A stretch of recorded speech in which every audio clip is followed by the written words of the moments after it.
ಮೊದಲೇ ನಾನು ವಿದ್ಯಾವಂತ ಅಲ್ಲ, ಓದ್ದವನಲ್ಲ, ಯಾವ ಡಿಗ್ರಿನೂ ಪಡ್ಕೊಂಡವನಲ್ಲ. ಮೈಸೂರು ಯೂನಿವರ್ಸಿಟಿಯವರು, ಮೈಸೂರು ವಿಶ್ವವಿದ್ಯಾನಿಲಯದವರು ನಿಮ್ಮ ರಾಜ್ಕುಮಾರ್ನ ಡಾಕ್ಟ್ರೇಟ್ ಕೊಟ್ಟರು. ಅಲ್ಲೇ ಕೇಳಿದೆ ನಾನು, ಏನು ನೋಡಿ ನನಗೆ ಡಾಕ್ಟ್ರೇಟ್ ಕೊಡ್ತಾ ಇದ್ದೀರಿ? ನಾನು ಏನು ಮಾಡಿದೆ? ಯಾವ MA ಪಾಸ್ ಮಾಡಿದ್ನಾ? ಅಲ್ಲ MA PhD ಏನಾದ್ರು ಓದಿದ್ನಾ? ಏನಿಲ್ಲ, ಎತ್ತಿಲ್ಲ. ಬಾಲ್ಯದಲ್ಲಿ ನಾನು ಚಿಕ್ಕವನಾಗಿದ್ದಾಗ ಹಳ್ಳಿಲಿದ್ದಂಥ ಕಾಲ MA ಮೇಯಿಸ್ತಾ ಇದ್ದೆ ನಾನು ಅಂತ ಹೇಳಿದೆ ಅವರಿಗೆ. ಹೀಗೆ ಒಂದಲ್ಲ ಎರಡಲ್ಲ, ಎಲ್ಲ ಏನೇನೋ ರಸಿಕರ ರಾಜ ಅಂತ, ರಸಿಕರಿಗೆ ರಾಜ ಅಂತ ನಾನು. ಡಾಕ್ಟರ್ ರಾಜ್ಕುಮಾರ್ ಅಂದರೆ ಬರೀ ಹೆಸರಲ್ಲ, ಅದೊಂದು ಶಕ್ತಿ, ಕಲಾದೇವತೆಯನ್ನ ಒಲಿಸಿಕೊಂಡ ಕಲಾರತ್ನ. ಇದಕ್ಕೆ ಗಾನ ಸರಸ್ವತಿಯೂ ಹೊರತಾಗಿಲ್ಲ. ಇವರನ್ನು ಸರ್ಕಾರವು ಪದ್ಮಭೂಷಣ, ಪದ್ಮವಿಭೂಷಣ, ದಾದಾ ಸಾಹೇಬ್ ಫಾಲ್ಕೆ ಪ್ರಶಸ್ತಿ, ಕರ್ನಾಟಕ ರತ್ನ ನೀಡಿ ಗೌರವಿಸಿದೆ. ಹಾಗೂ ನಾವು ಕೂಡ ಕಮ್ಮಿ ಇಲ್ಲ ಎನ್ನುವ ಹಾಗೆ ಅಭಿಮಾನಿ ದೇವರುಗಳು ನಟ ಸಾರ್ವಭೌಮ, ಗಾನಗಂಧರ್ವ, ವರನಟ, ರಸಿಕರ ರಾಜ, ಕನ್ನಡದ ಕಣ್ಮಣಿ, ಮೇರು ನಟ, ಧ್ರುವತಾರೆ ಎಂದು ಬಿರುದುಗಳನ್ನು ನೀಡಿ ಪ್ರೀತಿಯಿಂದ ಅಣ್ಣವರು ಎಂದು ಕೊಂಡಾಡಿದೆ. ಡಾಕ್ಟರ್ ರಾಜ್ಕುಮಾರ್ ಅವರು ನಮ್ಮನ್ನು ಅಗಲಿ 14 ವರ್ಷವಾದರೂ ಇವರನ್ನು ಅಷ್ಟೇ ಪ್ರೀತಿ ಗೌರವದಿಂದ ಪೂಜಿಸುವ ಕನ್ನಡಿಗರಿಗೇನೂ ಕಮ್ಮಿ ಇಲ್ಲ. ಇವರ ಹುಟ್ಟುಹಬ್ಬವನ್ನು ಕನ್ನಡದ ಹಬ್ಬವೆಂಬಂತೆ ಆಚರಿಸುವ ಅಭಿಮಾನಿಗಳ ಮನಸ್ಸಿನಲ್ಲಿ ರಾಜಣ್ಣನವರು ಚಿರಾಮರ. ಶತಮಾನಗಳೇ ಕಳೆದರೂ ಇವರ ನಟನೆಗೆ ಸರಿಸಾಟಿಯಾಗುವ ಇನ್ನೊಬ್ಬ ನಟರಿಲ್ಲ. ಇದಕ್ಕೆಲ್ಲ ಕಾರಣವೇನೆಂಬ ಪ್ರಶ್ನೆ ಮೂಡಿದರೆ ಅದಕ್ಕೆ ಉತ್ತರ ಎಂಬಂತೆ ಕನ್ನಡ ಚಿತ್ರರಂಗದ ದಿಗ್ಗಜರಾದ ಡಾಕ್ಟರ್ ವಿಷ್ಣುವರ್ಧನ್ ಅವರು, ಡಾಕ್ಟರ್ ಅಂಬರೀಷ್ ಅವರು, ಹಾಗೆ ಪರಭಾಷೆ ಚಿತ್ರನಟರಾದ ಸೂಪರ್ ಸ್ಟಾರ್ ರಜನಿಕಾಂತ್ ಅವರು, ಮೆಗಾಸ್ಟಾರ್ ಚಿರಂಜೀವಿ ಅವರು, ಹಿಂದಿ ಚಿತ್ರರಂಗದ ಅಮಿತಾಬ್ ಬಚ್ಚನ್ ಅವರು, ಹಾಗೂ ನಿರ್ದೇಶಕರಾದ ದೊರೆ ಭಗವಾನ್ ಅವರು, ಸಾಹಿತಿಗಳಾದ KS ನಿಸಾರ್ ಅಹ್ಮದ್ ಅವರು, ಹಿರಿಯ ಹಿನ್ನೆಲೆ ಗಾಯಕರಾದ PB ಶ್ರೀನಿವಾಸ್ ಅವರು ಇವರ ವ್ಯಕ್ತಿತ್ವದ ಬಗ್ಗೆ ಹಾಗೂ ಇವರ ಸಾಧನೆಗಳ ಬಗ್ಗೆ ಏನು ಹೇಳಿದ್ದಾರೆ ಎಂದು ಒಮ್ಮೆ ನೋಡೋಣ ಬನ್ನಿ.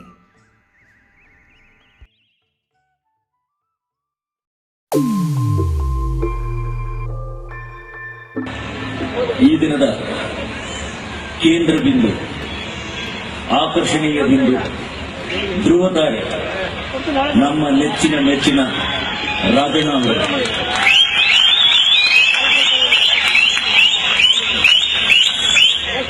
ರಾಜಣ್ಣನ ಬಗ್ಗೆ ಮಾತಾಡಬೇಕು ಅಂತಂದ್ರೆ ಭಾವನೆ ಮಿತಿ ಮೀರಿದಾಗ, ಭಾವನೆ ಹೃದಯದಲ್ಲೇ ಉಳ್ಕೊಂಡ್ಬಿಟ್ಟಾಗ ಯಾವ ಭಾಷೆನೂ ಕೆಲಸಕ್ಕೆ ಬರಲ್ಲ. ರಾಜಣ್ಣ ಅವರು ನಿಜವಾಗ್ಲೂ ಮನಸ್ಸು ತುಂಬ ಬಂದಿರೋದ್ರಿಂದ ಮಾತು ಬರೋದು ಬಹಳ ಕಷ್ಟ ಆಗುತ್ತೆ. ಇನ್ನು ಬೇಕಾದಷ್ಟು ಜನ ಕಲಾವಿದರಿದ್ದಾರೆ. ಎಲ್ಲಾ ಕಲಾವಿದರ ಒಂದು ಸ್ಫೂರ್ತಿಯೇ ನಮ್ಮ ರಾಜಣ್ಣ.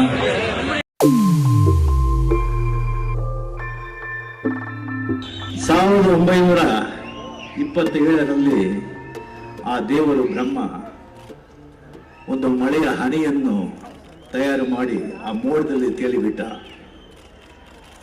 ಸರ್ವ ಆ ಕಲಾ ಸರಸ್ವತಿಯ ಪೂರ್ಣ ಆಶೀರ್ವಾದದಿಂದ ಆ ಹನಿ ತೇಲಿ ತೇಲಿ ಅದು ಇಂಡಿಯಾ ದೇಶದಲ್ಲಿ, ಭಾರತ ದೇಶದಲ್ಲಿ ಯಾವ ಪ್ರಾಂತದಲ್ಲಿ ಬೀಳುತ್ತದೆ ಎಂದು ಎಲ್ಲರೂ ಕಾತುರದಿಂದ ಕಾಯುತ್ತಿದ್ದರು. ಯಾವ ನಾಡು ಆ ಹನಿಗೆ ಬೀಳುತ್ತದೆ ಎಂದು ಕಾಯುತ್ತಿರಬೇಕಾದರೆ ಆ ಪುಣ್ಯ ಕನ್ನಡ ನಾಡು ಪಡೆಯಿತು. ಆ ಹನಿ ಕನ್ನಡ ಮಣ್ಣಿನಲ್ಲಿ ಬೆಳೆಯಬೇಕು ಎಂದು ನಿರ್ಧಾರ ಮಾಡಿ ಕನ್ನಡದಲ್ಲಿ, ನಾಡಿನ ಗಾಜುವಿನಲ್ಲಿ ಬೆಳೆದು ದೊಡ್ಡದಾಗಿ ರಂಗಮಂದಿರದಲ್ಲಿ ಅಭ್ಯಾಸ ತೆಗೆದು ಒಂದು ಸುಂದರವಾದ ಅಶ್ವರೂಪ ತಾಳಿ ಒಂದು ಮನುಷ್ಯ ಅಶ್ವರೂಪವಾಗಿ 1954ರಲ್ಲಿ ಚಿತ್ರರಂಗ ಎಂಬ ರಂಗದಲ್ಲಿ ಗುಡಿಯಿತು, ನಾಗಾಲೋಟದಿಂದ ಗುಡಿಯಿತು. ಮೊದಲು ಆ ಅಶ್ವಮೇಧ ಸವಾರಿ ಮಾಡಿದವರು ದೊಡ್ಡ ಸಂತರು ಬೇಡ ಕಣ್ಣಪ್ಪನವರು. ಅಲ್ಲಿಂದ ಶುರುವಾಯಿತು ಅವರ ನಾಗಾಲೋಟ. 1954 ನಲ್ಲಿ ಸ್ಟಾರ್ಟ್ ಆದ ಆ ಪಯಣ 2008 ಮುಗಿಯಿತು. ಕರೆಕ್ಟ್ ಆಗಿ 54 ವರ್ಷ. 54 ವರ್ಷದಲ್ಲಿ ಸ್ಟಾರ್ಟ್ ಆದ ಪಯಣ 2008ರಲ್ಲಿ ಮುಗಿಯಿತು. ಬಹಳ ಸಂತರು ಆ ಕುದುರೆ ಮೇಲೆ ಏರಿದರು. ಸರ್ವಜ್ಞರು, ತುಕಾರಾಮರು, ಕನಕದಾಸರು, ರಾಘವೇಂದ್ರರು, ಪುರಂದರದಾಸರು, ಕನಕದಾಸರು, ಗೋರ ಕುಂಬಾರ ಎಲ್ಲರೂ. ಬಸವಣ್ಣನವರಿಗೆ ಹೇಳಲಿಲ್ಲ, ಏನು ನನಗೆ ಗೊತ್ತಿಲ್ಲ. ಅಷ್ಟು ಸಂತರು ಏರಿದ ಮೇಲೆ ಮತ್ತೆ ಜೇಮ್ಸ್ ಬಾಂಡ್ ಕೂಡ ಚುಮ್ಮ ಇರಲಿಲ್ಲ, ಅವನು ಕೂಡ ಏರಿದ, ಅವನನ್ನು ನಾಗಾಲೂಟವಾಗಿ ಕಲ್ಲಬಿಟ್ಟು ಹೋದರು. ಇದನ್ನು ನೋಡಿ ಅಸುರಗಳಾದ ಮಹಾ ಅಸುರಗಳಾದ ರಾವಣ, ಹಿರಣ್ಯಕಶಿಪ, ಮಹಿಷಾಸುರ ಅವರು ಕೂಡ ಏರಿದರು ಅಸುರರ ಮೇಲೆ. ತೆಗೆದು ಹೋಯಿತು ಅಸುರನ ಎಲ್ಲರನ್ನು. ಹೇಗೆ ಹೋಯಿತು ಅಂದರೆ ಕರ್ನಾಟಕದಲ್ಲಿ ಎಲ್ಲೆಲ್ಲಿ ಹೋದರು ಜಯಭೇರಿಗಳು. ಅಷ್ಟು ಸಂತೋಷವಾಗಿ ಈ ಎಲ್ಲ ಸಂತರನ್ನು, ಎಲ್ಲ ರಾಕ್ಷಸರನ್ನು ಎಲ್ಲರನ್ನು ಜನಗಳ ಮುಂದೆ ತೋರಿಸಿದರು. ಆ ನಂತರ ಆ ಸಂತರು, ಆ ರಾಕ್ಷಸರು ಯಾವ ಅಶ್ವದ ಮೇಲೂ ಏರಲಿಲ್ಲ, ಯಾವ ನಟರ ಮೇಲೂ ಏರಲಿಲ್ಲ. ಏಕೆಂದರೆ ಅಂತಹ ಸಂತರನ್ನು, ಅಂತಹ ಮಹಾ ಅಸುರಗಳನ್ನು, ಅಂತಹ ಮಹಾನ್ಗಳನ್ನು ಎಣಿಸಿಕೊಳ್ಳುವ ಶಕ್ತಿ ತಮ್ಮ ಯಾವ ಬೇರೆ ಅಶ್ವಗಳಿಗೂ ಇಲ್ಲ, ಇನ್ಕ್ಲೂಡಿಂಗ್ ರಜನಿಕಾಂತ್. ಪ್ರೈಮರಿ ಸ್ಕೂಲ್ ಉಳಿಪುರದಲ್ಲಿ ಓದುತ್ತಿದ್ದಾಗ 11 ವರ್ಷ ಬರಬಹುದು. ಅಲ್ಲಿ ಶನಿ ಮಹಾತ್ಮ ದೇವಸ್ಥಾನ ಇತ್ತು, ಕೆಂಪಾಮದಿ ಕೆರೆ ಅಂತ. ಅಲ್ಲಿ ಹೋಗಿ ನಾನು ಫಸ್ಟ್ ಅವ್ರನ್ನ ನೋಡಿ ಅವ್ರ ಹತ್ರ ಒಂದು ಆಟೋಗ್ರಾಫ್ ನಾನು ತಗೊಂಡೆ. ಇದುವರೆಗೂ ಬೇರೆ ಯಾರ ಹತ್ರ ಒಂದು ಆಟೋಗ್ರಾಫ್. ನಾನು ಕೂಡ 33 ವರ್ಷಗಳ ಕಾಲ ಚಲನಚಿತ್ರ ರಂಗದಲ್ಲಿ ಜೀವನ ಮಾಡೋದು. ನಾನು ಅವ್ರ ಮನೆಗೆ ಹೋದಾಗ ಅವ್ರ ಎಲ್ಲ ಕತೆ ಮಾಡಬೇಕಾದ್ರೆ ಏನು, ನಿಮ್ಗೆ ಯಾವ ರೀತಿ ಪಾತ್ರ ಏನು ಅಂತ ನಾನು ಕೇಳಕ್ಕೆ ಹೋಗಲಿಲ್ಲ. ನಾನು ಇಷ್ಟೇ ಹೇಳಿದೆ, ಅವ್ರು ನನಗೆ ಹೊಡಿಬಾರ್ದು, ನಾನು ಅವ್ರಿಗೆ ಹೊಡಿಬಾರ್ದು, ಅವ್ರು ನನಗೆ ಬೈಬಾರ್ದು, ನಾನು ಅವ್ರಿಗೆ ಬೈಯಲ್ಲ. ಇನ್ನೇನಾದ್ರೂ ಚಿತ್ರ ಮಾಡಿ ನಾನು ಪಾತ್ರ ವಹಿಸ್ತೀನಿ ಅಂತ ಹೇಳಿ. ಆದರೆ ಅವರ ಗುಣ ಏನು ಅಂತ ನಿಮ್ಗೆ ಹೇಳ್ತೀನಿ, ಅದು ಗೊತ್ತಿರೋದಿಲ್ಲ ಜನಕ್ಕೆ. ಅಷ್ಟು ದೊಡ್ಡ ಕಲಾವಿದರು. ಅವರ ಮೊದಲನೇ ಎಲ್ಲರಿಗೂ ಎಚ್ಚರಿಕೆ ಕೊಟ್ಟರು, ಯಾವುದೇ ಕಾರಣದಲ್ಲಿ ಎಲ್ಲೇ ಪಬ್ಲಿಸಿಟಿ ಮಾಡಲಿ, ಎಲ್ಲೇ ನನ್ನ ಫೋಟೋ ಹಾಕಲಿ, ಅಂಬರೀಷ್ ಫೋಟೋ ಅದಕ್ಕಿಂತ ಅರ್ಧ ಇಂಚು ಉದ್ದ, ಡಬಲ್ ಡಿಗ್ರಿ ಅಲ್ಲ. ಆದರೂ ರಾಜ್ಕುಮಾರ್ ಅಂತ ಒಂದು ಸಾಮ್ರಾಜ್ಯನ ಕಟ್ಟಿದ್ರು. ಯಾಕಂದ್ರೆ ರಾಜ್ಕುಮಾರ್ ಬಗ್ಗೆ ನಾವು ಇನ್ನೂ ಹೇಳಕ್ಕೆ ಬೇಕಾದಷ್ಟಿದೆ. ಆದರೆ ಅದನ್ನ ಎಲ್ಲರೂ ವುಮನ್ ಬಿಹೈಂಡ್ ಸಕ್ಸಸ್ಫುಲ್ ಮ್ಯಾನ್ ಅಂದಂಗೆ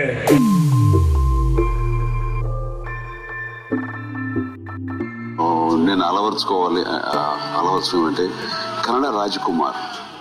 ఆయన సౌమ్యం, అంత సూపర్ స్టార్ అయి ఉండి అంతమంది చేత దేవుడుగా కొలవబడే ఆయన ఆ హ్యూమిలిటీ, ఆ బిహేవియర్లో ఆ మంచితనం, ఆ నమ్రత, ఇవన్నీ చూస్తుంటే ఆయన గురించి వింటుంటే వావ్, మనం అలాగే ఉండాలని inspiration.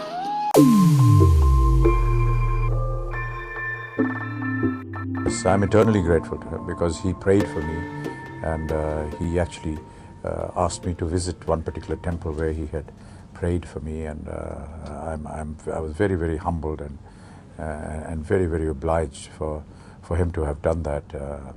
It just showed his affection, and much above that, it showed what a large-hearted human being he was. For somebody whom he admired as an artist or as a friend, he was willing to go through this penance almost by praying for his health. So I'm deeply, deeply indebted.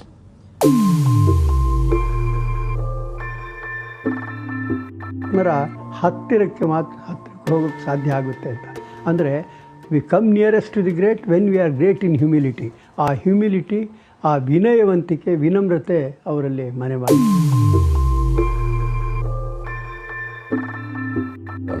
ಒಂದು ಧನ್ಯ ಜೀವನವನ್ನು ನಡೆಸಿದ ಮಹಾನುಭಾವರು. ಅವರಿಗೆ ಯಾವಾಗಲೂ ನಾವು ಚಿರಋಣಿ. ಹೇಳಿದ ಜನ್ಮದಲ್ಲೂ ನೆನಪಿಟ್ಕೊಳ್ಕೋಬೇಕು. ನನ್ನ ಭಾಗ್ಯ ನಿಜವಾಗಲೂ ಅಂತಹ ಒಬ್ಬ ದೊಡ್ಡ ಕಲಾವಿದರಿಗೆ, ನಿಜವಾದ ಕಲಾವಿದರಿಗೆ ಹಾಡಿರುವ ಸೌಭಾಗ್ಯ ನನಗೆ ಸಿಕ್ಕೋದು. ಇದು ನನ್ನ ಸೌಭಾಗ್ಯ ಅಂತ ನಾನು ತಿಳ್ಕೊಳ್ತೀನಿ ನಿಜವಾಗಲೂ.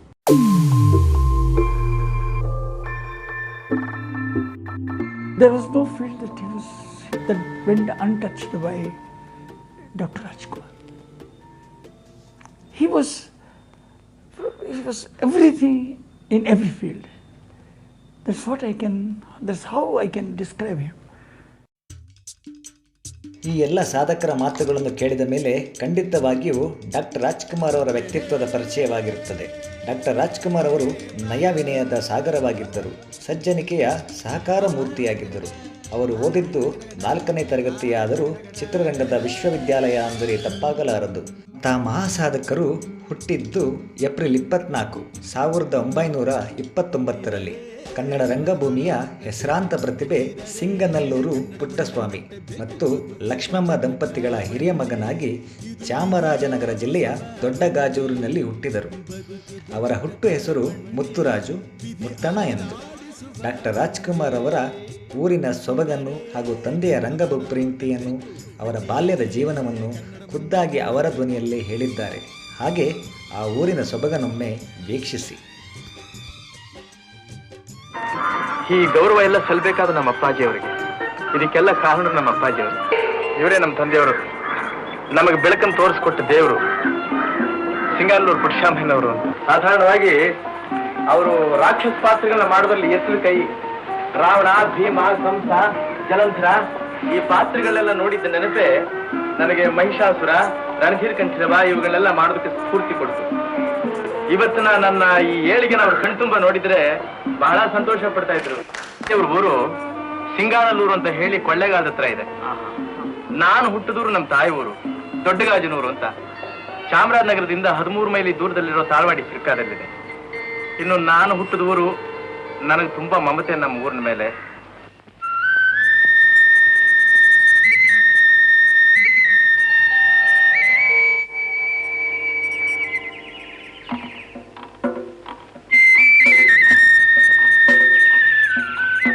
ಮರಗಿಡಗಳಿಂದಾನು, ಪೈರು ಪಚ್ಚೆಗಳಿಂದಾನು, ಬೆಡ್ಡ ಗುಡ್ಡಗಳಿಂದಾನು ತುಂಬಿ ಮನೋಹರವಾಗಿರೋ ಈ ಸುಂದರ ಸ್ಥಳ ನನ್ನ ಭಾಗಕ್ಕೆ ಸ್ವರ್ಗ ಇದ್ದ ಹಾಗೆ.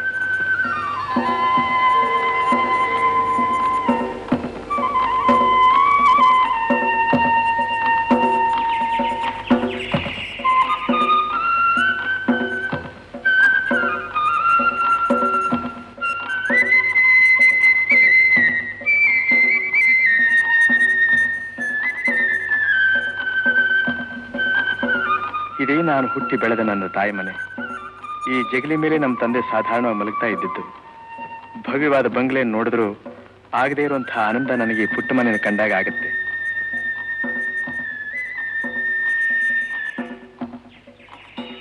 ಇದು ನಮ್ಮೂರಿನ ಮಂಟೇಸ್ವಾಮಿ ದೇವಸ್ಥಾನ. ಯುಗಾದಿ ಹಬ್ಬದ ದಿನ ಇಲ್ಲಿ ದೊಡ್ಡ ಕೊಂಡ ನಡೆಯುತ್ತೆ.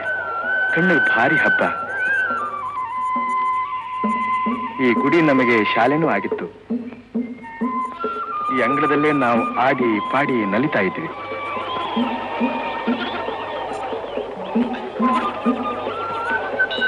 ಇದು ಬೇರೆ ದೇವರ ದೇವಸ್ಥಾನ. ಇಲ್ಲಿ ಸೊಗಸಾದ ಸ್ಥಳ ಪುರಾಣನೂ ಉಂಟು. ಅದು ಇತ್ತೀಚೆಗೆ ನಾವು ಕಟ್ಟಿಸಿರೋ ಮನೆ. ಇಲ್ಲಿ ಹತ್ತಿರದಲ್ಲಿರೋ ಹಿರಿಪುರ, ತಿಗಣಾರೆ, ಬಂದಗನಹಳ್ಳಿ, ಅರಕಲವಾಡಿ, ಮೊಲ್ಲನಗುಳಿ, ತಾಳವಾಡಿ ಇನ್ನೂ ಅನೇಕ ಊರುಗಳಿವೆ. ಇಲ್ಲೆಲ್ಲ ನಮ್ಮ ತಂದೆ ನಾಟಕಾಭ್ಯಾಸ ನಡೆಸ್ತಿದ್ರು. ಇಲ್ಲಿನ ಜನ ಹಿಂದಿನಿಂದ ನಮಗೆ ತುಂಬಾ ಆತ್ಮೀಯರು. ನಮ್ಮ ಅಪ್ಪಾಜಿಯವರಲ್ಲೂ ನಮ್ಮಲ್ಲೂ ವಿಶೇಷವಾದ ಪ್ರೀತಿ ಉಳ್ಳವರು.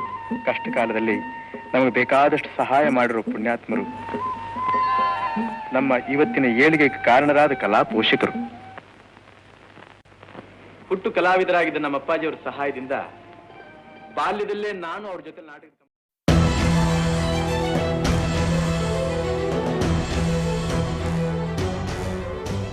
ಡಾಕ್ಟರ್ ರಾಜ್ಕುಮಾರ್ ಅವರು ಜೂನ್ 25, 1953ರಲ್ಲಿ ಶ್ರೀ ರನ್ನಪ್ಪಣ್ಣ ಛತ್ರದಲ್ಲಿ ಪಾರ್ವತಮ್ಮ ಅವರ ಜೊತೆ ವೈವಾಹಿಕ ಜೀವನಕ್ಕೆ ಕಾಲಿಟ್ಟರು. ಅವರಿಗೆ ಹಿರಿಯರು ಬಾಲ್ಯದಲ್ಲೇ ಪಾರ್ವತಮ್ಮರ ಜೊತೆ ವಿವಾಹವನ್ನು ಗೊತ್ತು ಮಾಡಿದರು. ಹಾಗಾಗಿ ಅವರ ಮದುವೆ 24ನೇ ವಯಸ್ಸಿನಲ್ಲಿ ಆಯಿತು.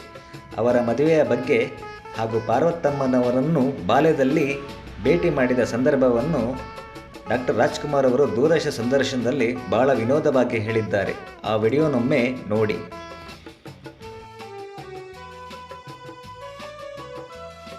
ಅವಳು ಹುಟ್ಟುವಾಗಲೇನೆ ಅವರು ಹೋಗಿ ಅವಳ ನಾಮಕರಣಕ್ಕೆ ಹೋಗಿ ಆವಾಗಲೇ ಹೆಸರಿಟ್ಟಂತೆ ಇವಳು ನನ್ನ ಮುತ್ತರಾಜು ಹೆಂಡತಿ ಅಂತ ಹೇಳ್ಬಿಟ್ಟು. ಇವಳಿಗೆ 7 ವರ್ಷ ಎಲ್ಲಿ ಆಟ ಪಾಠ ಆಡ್ಕೊಂಡು ಒಂದು ಲಂಗ ಹಾಕೊಂಡು ಅಲ್ಲಿ ಬೀದಿಲಿ ಒದ್ದಾಡ್ಕೊಂಡು ಆ ಧೂಳಿನ ಜೊತೆ ಆಟ ಪಾಠ ಆಡ್ಕೊಂಡಿದ್ದವಳು.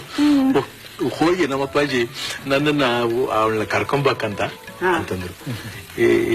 ನನಗೆ ಈ ಸೈಕಲ್ ಸವಾರಿ ಅಂದ್ರೆ ಬಹಳ ಶೋಕಿ, ಬಹಳ ಹುಚ್ಚು ನನಗೆ. ಏನ್ ಮಾಡಿದ್ರು ಸೈಕಲ್ ತಗೊಂಡು, ಬಾಡಿಗೆ ಸೈಕಲ್ ತಗೊಂಡು 8 ಆಣಿ ಕೊಟ್ರು ನಮ್ಮ ಅಪ್ಪಾಜಿ ಆ ಕಾಲದಲ್ಲಿ. 8 ಆಣಿ ತಗೊಂಡು ಅವ್ರಿಗೆ ಎಷ್ಟು ಖರ್ಚಾಗುತ್ತೆ ಅದೆಲ್ಲ ಆದ್ಮೇಲೆ ಅವ್ರಿಗೆ ಲೆಕ್ಕ ಕೊಡ್ಬೇಕು. ಅವ್ರು ಬಹಳ ಶಿಸ್ತು ಆ ವಿಷಯದಲ್ಲಿ. ಸರಿ, ಯಡಿಯೂರು ಹೋದೆ. ಯಡಿಯೂರು ಸೈಕಲ್ ತಗೊಂಡು ಯಡಿಯೂರು ಹೋದಾಗ ಇವು ಹೋದ ತಕ್ಷಣ ಇವಳೇ ಸಿಕ್ಬೇಕ ಅಲ್ಲಿ ಬೀದಿಲಿ ಒದ್ದಾಡ್ತಾ ಇದ್ದಾಳೆ. ಹೌದು. ಆವಾಗ ನೋಡಿ ಏನಪ್ಪ ನಮ್ಮ ಅಪ್ಪಾಜಿ ಹೋಗಿ ಇವಳ ಮೇಲೆ ಹಾಕಿ ಈ ತರ ದೃಷ್ಟಿ ಇಟ್ಕೊಂಡು ನನ್ನ ಮಗನ ಕಟ್ಟಬೇಕು ಅಂತ ಅವಳು ಹೆಗಡ ಇದಾಗಿದೆ, ಅವಳು ಬಣ್ಣ ನೋಡಿದ್ರೆ ಫಜೀತಿ ಆಗಿದೆ ಅಂತ ನನಗೆ. ಸರಿ ಸೈಕಲ್ ಅಲ್ಲಿ ಕರ್ಕೊಂಡೋಗ್ತಾ ಇದ್ದೀನಿ ಅನ್ನೋದೊಂದು ಹೆಮ್ಮೆ ಅಲ್ವಾ.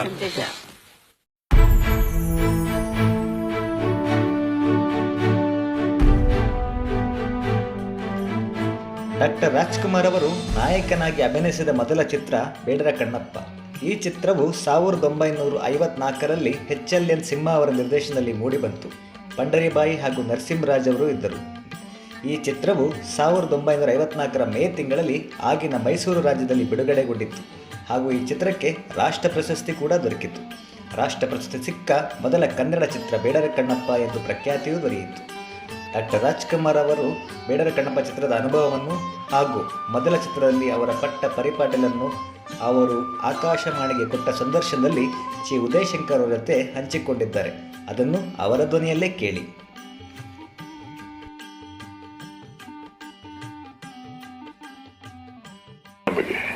ಆ ಚಿತ್ರದಲ್ಲಿ ಪಾತ್ರ ಮಾಡೋದೇ ಬಹಳ ಅತಿಶಯ. ಕನ್ನಡ ಪಿಕ್ಚರ್ಗಳು ಕೂಡ ಬಹಳ ಕಮ್ಮಿ, ತುಂಬಾ ಕಮ್ಮಿ. ಎಲ್ಲೋ ವರ್ಷದಲ್ಲಿ ಒಂದು 3-4 ಬಂದ್ರೆ ಬಹಳ ಹೆಚ್ಚಾಗ್ತಿತ್ತು. ಹೊಸದಾಗಿ ಒಂದು ಮೃಗಾನ ಕಾಡ್ನಿಂದ ಹಿಡ್ಕೊಂಡ್ಬಂದ್ರೆ ಅದನ್ನ ಪಳಗ್ಸೋದಕ್ಕೆ ತಗೊಂಡು ಬಂದಾಗದೆ ಹೇಗೆ ಆ ಕಡೆ ಈ ಕಡೆ ಬೋನ್ ಒಳಗೆ ಓಡಾಡ್ತಾ ಇರ್ತದ, ಹಾಗೆ ನನ್ನ ಪರಿಸ್ಥಿತಿ ಬೇಡ್ರ ಕಣ್ಣಪ್ಪನಿಗೆ. ನನ್ನ ಹಿಂದ್ ಗೊತ್ತಿಲ್ಲ ಮುಂದ್ ಗೊತ್ತಿಲ್ಲ, ಕ್ಯಾಮ್ರಾ ಎದುರಿಗೆ ನಿಂತ್ರೆ ಮಕಾಯಿಕವಾಗ ಜಾಸ್ತಿ ಇದು ಸ್ಟೇಜ್ ನಲ್ಲಿ ನಿಂತ್ಕೊಂಡು 4 ಕಾಣಿ ಪ್ರಭುಗಳಿಗೆ ಕಾಣಿಸ್ಬೇಕಲ್ಲ ಅಂತ ಹೇಳ್ಬಿಟ್ಟು ಮಕಾಯಿಕ ಜಾಸ್ತಿ ಎಕ್ಸ್ಪ್ರೆಷನ್ಗಳೆಲ್ಲ ಕೊಡ್ತೀವಲ್ಲ, ಆತರ ಕೊಟ್ಟಾಗ ಸಾರ್ ಹಾಗೆಲ್ಲ ಮಾಡ್ಬೇಡಿ, ಕಮ್ಮಿ ಮಾಡ್ಕೊಳ್ಳಿ, ನಿಮ್ ಭಾವನೆ ಏನಿದ್ರು ಮನಸ್ಸಿನೊಳಗಿರ್ಲಿ, ಮಖದಲ್ಲಿ ಹೆಚ್ಚಾಗಿ ತರಬೇಡಿ, ಬಹಳ ಅವಲಕ್ಷಣವಾಗಿ ಕಾಣುತ್ತೆ ಅಂತ ಹೇಳ್ತಾ ಇದ್ರು. ಆಮೇಲೆ ನನಗೆ ನೆನ್ಸ್ಕೊಂಡ ಆಮೇಲೆ ಮೈಕ್ ಮುಂದಿಟ್ಟಾಗ ಈಗ ಮೊನ್ನೆ ನಮ್ ರಾಮನಾಥನ್ ಅವ್ರು ಹೋಗ್ಬಿಟ್ಟಲ್ಲ ಪಾಪ, ಅವರು ಅದ್ರಲ್ಲೇ ಮೊದಲನೇ ರೆಕಾರ್ಡ್ ಇಷ್ಟಂತ ಅವ್ರು ಡೈಲಾಗ್ಸ್ ಎಲ್ಲ ಅವ್ರು ರೆಕಾರ್ಡ್ ಮಾಡ್ತಾ ಇದ್ರು. ಸ್ಟೇಜ್ ಮೇಲೆ 4 ಕಾಣಿ ಪ್ರಭುಗಳಲ್ಲಿ ಯಾರಪ್ಪಳೆ ಅಂತ ಕೇಳ್ಬೇಕು, ಆ ತರ ಕೂತ್ಕೊಂಡು ಮಾತಾಡ್ಬೇಕಾಗಿತ್ತು ಆ ಕಾಲದಲ್ಲಿ. ನಾವ್ ಅದೇ ತರ ಇಲ್ಲಿ ಮಾತಾಡಿದ್ರೆ ಸಾರ್ ಕಾದು ಪೋಯಿಡ್ಚಿ ಸಾರ್ ಅಂತಂದ ಅವರು. ಸಾರ್ ಕಾದು ಪೋಯಿಡ್ ಕೊಂಚ ಮೊಳ್ಳ ಪೇಸ ಸೊಲ್ಲುಂಗ ಸಾರ್ ಅಂತ. ನನಗೆ ತಮಿಳು ಬರೋದಾರ ಸ್ವಲ್ಪ ಎಮೋಷನ್ ಎಲ್ಲ ಇರ್ಲಿ, ವಾಯ್ಸ್ ಅನ್ನ ಕಮ್ಮಿ ಮಾಡ್ಕೊಳ್ಳಿ, ಮೈಕ್ ಇಟ್ಟಿದ್ದಾರೆ, ಸ್ವಲ್ಪ ಬೇಸ್ ಇರ್ಲಿ ವಾಯ್ಸ್ ಅಲ್ಲಿ, ಪಿಚ್ ಹೊಟ್ಟೋದ್ರೆ ಬಹಳ ಕಷ್ಟ ಆಗುತ್ತೆ ಅಂತ ಈ ತರ ಎಲ್ಲ ನಮ್ಗೆ ಅಡ್ವೈಸ್ ಮಾಡಿ. ಒಳ್ಳೆ ಸಿನಿಮಾ ನಂಬ್ಕೊಂಬದಲ್ಲಪ್ಪ, ಏನಪ್ಪ ಮಾಡೋದು, ಈ ತರ ಇಷ್ಟೊಂದು ಬಲವಂತವಾಗ್ಬಿಟ್ರೆ ಇಲ್ಲಿ ಯಾಕೆ ಪಾಠ ಮಾಡೋದು ಹೇಗೆ ಆಯ್ತು ಮಾತಾಡ್ರಿ, ಇದಕ್ಕೆಲ್ಲ ಇಷ್ಟೊಂದು ಇದಾಗ್ಬಿಟ್ರೆ. ಹಾಗೆಲ್ಲ ನಮ್ ಸಿಂಹ ಅವರೆಲ್ಲ ಹೇಳೋರು ಹೀಗೆ ಕಣ ಇದ್ರು ಟೆಕ್ನಿಕ್ಕು ಅಂತ ಹೇಳ. ಜೊತೆಲಿ ಪಂಡ್ರಿಬಾಯಿ ಅವ್ರು ಇರೋರು ನೋಡಿ, ಅವರು ಎಂಥವ್ರಪ್ಪ ಅಂತ ಹೇಳಿದ್ರೆ ಆ ಕಾಲದಲ್ಲಿ. ಅದಕ್ಕೆ ಇವತ್ತಿಗೂ ಆಕೆ ಬಗ್ಗೆ ಯಾಕೆ ಜನಕ್ಕೆ ಎಲ್ರಿಗಲ್ಲೂ ಒಂದು ಪೂಜ್ಯ ಭಾವನೆ ಆಕೆ ಮೇಲಿದೆ ಅಂತ ಅನ್ನೋದಕ್ಕೆ ನನಗೆ ಇಂಗ್ಲಿಷ್ ಬೇರೆ ಬರೋದು. ಈ ಫಾರ್ವರ್ಡು, ಲೆಫ್ಟು, ರೈಟು, ಬ್ಯಾಕು ಇವೆಲ್ಲ ಹೇಳೋರಲ್ಲ. ಲಿಟಲ್ ಫಾರ್ವರ್ಡ್ ಪ್ಲೀಸ್ ಅಂತಂದ್ರೆ ಏನನ್ನಲ್ಲಪ್ಪ ಇವನ್ ಮನೆ ಕಾಯುವಾಗ, ಏನು ಫಾರ್ವರ್ಡ್ ಅಂದ್ರೆ ಏನಂತ ಅವ್ರಿಗೆ ಗೊತ್ತಾಗೋಯ್ತು. ನಾವು ಬಂದ್ರೆ ಸ್ವಲ್ಪ ಮುಂದಕ್ಕೆ ಬನ್ನಿ ಅಂತ ಮೆತ್ತಿಗೆ ಹೇಳೋರು. ಇಲ್ಲಿ ಜೋರಾಗಿ ಹೇಳ್ಬೇಕಲ್ವ ನಾವು ಅದನ್ನ. ಆಗ್ಲಿಂದ ಪ್ರಾರಂಭ ನಿಮ್ಮನ್ನ ಎಲ್ಲರೂ ಮುಂದಕ್ಕೆ ಬನ್ನಿ ಅಂತ ಹೇಳಿ ಹಾಗೆ ಆಮೇಲೆ ಸ್ವಲ್ಪ ಎಡಗಡೆ ನಿಮ್ಮ ಎಡಗಡೆಗೆ ಬನ್ನಿ ಬರ್ಲಿ, ಈ ತರ ಎಲ್ಲ ಪಂಡ್ರಿಬಾಯಿ ಅವರು ಸಹಕಾರಗಳನ್ನ ಕೊಟ್ಟರು. ಬಹಳ ದೊಡ್ಡತನದ ಹೆಂಗಸು ಅಂತ ಹೇಳ್ಬೋದು ಪುಣ್ಯಾತಿಗಿತ್ತಿ. ಒಳ್ಳೆತನ ಅನ್ನೋದು ಹೇಗಿತ್ತು ಅಂತ ಇವತ್ತಿಗೂ ಅದು ಹಾಗೇ ಉಳ್ಕೊಂಡು ಅದೇ ರೀತಿ ಒಂದೇ ಸ್ಟ್ಯಾಂಡರ್ಡ್ ಅವ್ರದ್ದು, ಒಂದು ಸ್ವಲ್ಪ ಕೂಡ ಹೆಚ್ಚು ಕಮ್ಮಿ ಇಲ್ಲ ಪುಣ್ಯಾತಿಗಿತ್ತಿ. ಈ ತರ ಎಲ್ಲ ಸಹಕಾರ ಮಾಡಿದ್ದಾರೆ ಆ ಕಾಲದಲ್ಲಿ. ಮೊದಲನೇ ಸಲ 1-2 ದಿವಸ ಶೂಟಿಂಗ್ ಆಗಿ ಈ ರಶ್ ಪ್ರಿಂಟ್ ಅಂತ ತೋರಿಸ್ತಾರಲ್ಲ, ಆ ತೋರಿಸುವಾಗ ಬಾರ ರಶ್ ತೋರಿಸ್ತಾರೆ ನೋಡ್ಬಾಪ ಅಂತ ಹೇಳಿದ್ರು ಯಾರು, ಸಿಂಹ ಅವರು. ರಶ್ ಅಂದ್ರೂ ಗೊತ್ತಿಲ್ಲ ನನಗೆ, ಏನಪ್ಪ ರಶ್ ಅಂತಾರಲ್ಲ, ಏನ್ ರಶ್ ಅಪ್ಪ ಅದು, ಎಲ್ಲಿ ರಶ್ ಏನೋ ಕರಿತಾ ಇರೋ, ಹೋಗೋಣ ನೋಡೋ ಪರವಾಗಿಲ್ಲ ಅಂತ ಅಂದ್ಬಿಟ್ಟು ಅವ್ರ ಜೊತೆಲ್ಲ ಹೋಗಿ ಕೂತ್ಕೊಂಡು ನೋಡಿದ್ರೆ ಎಲ್ಲೆಲ್ಲ ಕಟ್ಟುಗಳು ಶಾರ್ಟ್ ಆ ಕ್ಲಾಪ್ ಹೊಡೆದ್ಬಿಟ್ಟು ಹೋಗ್ತಾರೆ. ಹೋದ ತಕ್ಷಣ ಅದು ಕ್ಲಾಪ್ ಹಿಂಗ್ ಹೊಡೆದ್ಬಿಟ್ಟು ಹೋದ ತಕ್ಷಣ ನಾವು ಹಿಂಗ್ ಮಕ ಬೆದರಿ ಬಿಡೋದು ನನಗೆ.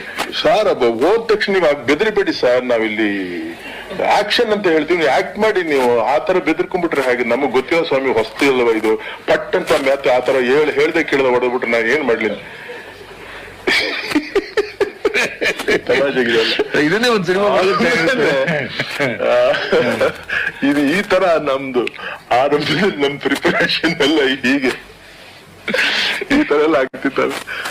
ಹಾಗೆಲ್ಲ ಮಾಡಿ ನಾವು ಆ ಕಾಲದಲ್ಲಿ ಏನು ಒಟ್ನಲ್ಲಿ ಏನಪ್ಪಾ ಅಂತಂದ್ರೆ ಆ ಪಾತ್ರಕ್ಕೆ ಅನುಭವ ಅನ್ನೋದಕ್ಕಿಂತ ಹೆಚ್ಚಾಗಿ ಒಂದು ಮೃಗತ್ವ ಅಂತ ಅನ್ನೋಂಥದ್ದು ಏನಿರುತ್ತೆ ಅದೇ ಬೇಕಾಗಿತ್ತು ಅಂತ ಕಾಣುತ್ತೆ. ಇವತ್ತೇನಾದ್ರು ನಾವು ಆ ಪಾರ್ಟ್ ಆಕ್ಟ್ ಮಾಡಿದಾಗ ಅದನ್ನ ಮಾಡಿದಾಗ ಅಭಿನಯ ಎಲ್ಲ ಯಾವ ತರ ಇದು ಸ್ವಲ್ಪ ಪಾಲಿಶ್ ಆಗಿರುತ್ತೆ, ಎಲ್ಲ ಒಂದ್ ಸ್ವಲ್ಪ ನಡಿಗೆ ಗಿಡಿಗೆ ಮತ್ತೊಂದು ಮುಖದಲ್ಲಿ ಹೆಚ್ಚಿನ ಇದಿಲ್ಲದೆ ಎಲ್ಲ ಅನುಭವಿಸಿ ಮಾಡುವಂತ ಒಂದು ಅವಕಾಶ ಸಿಕ್ಕೋಗಿದೆ. ಇವಾಗ ಆತರ ಮಾಡಬಹುದು, ಮಾಡಿದ್ರು ಕೂಡ ಇವತ್ತಿಗೂ ಏನಂತಾರೆ, ಬೇಡ್ರಿ ಕಣ್ಣಪ್ಪ ಬಿಡಿ ಆ ಸ್ಟ್ಯಾಂಡರ್ಡೇ ಬೇರೆ ಅಂತಾರೆ. ಎಲ್ಲರ ಮನೆ ಇವಾಗ ಏನ್ರಿ ವಿಚಿತ್ರ ಇರ್ಬೋದು, ಇದನ್ನ ಚೆನ್ನಾಗಿದೆ ಅಂದ್ರಲ್ಲ ಜನ ಅಂತ. ಆ ಪಾತ್ರಕ್ಕೆ ಬೇಕಾಗಿದ್ದದ್ದು ಅದೇ, ಹಾಗೆ ಬರ್ಬೇಕದು. ಅದು ನಾವು ಹಾಗೆ ಮಾಡ್ಬೇಕು ಅಂತ ಮಾಡಿದ್ರೆ ಬರಕ್ ಸಾಧ್ಯ ಇಲ್ಲ. ಹೀಗೆ ನನ್ನ ಜೀವಮಾನದಲ್ಲಿ ನಡ್ಕೊಂಡ್ ಬಂದಿರೋದಲ್ಲ ಉದಯಶಂಕರ್.